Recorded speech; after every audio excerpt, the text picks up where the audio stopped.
حضرت علی رضی اللہ عنہ نے بیان کیا، کہا کہ ہم بقیع غرقد میں ایک جنازے کے ساتھ تھے۔ اتنے میں رسول اللہ صلی اللہ علیہ وسلم تشریف لائے اور بیٹھ گئے۔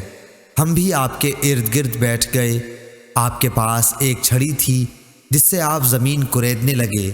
پھر آپ صلی اللہ علیہ وسلم نے فرمایا کہ تم میں سے کوئی ایسا نہیں یا کوئی جان ایسی نہیں جس کا ٹھکانہ جنت اور دوزخ دونوں جگہ نہ لکھا گیا ہو، اور یہ بھی کہ وہ نیک بخت ہوگی یا بدبخت۔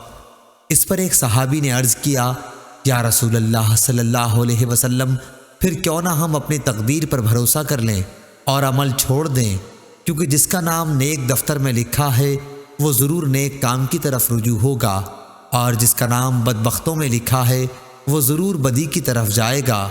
حضور اکرم صلی اللہ علیہ وسلم نے فرمایا کہ بات یہ ہے کہ جن کا نام نیک بختوں میں ہے ان کو اچھے کام کرنے میں ہی آسانی معلوم ہوتی ہے، اور بدبختوں کو برے کاموں میں آسانی نظر آتی ہے۔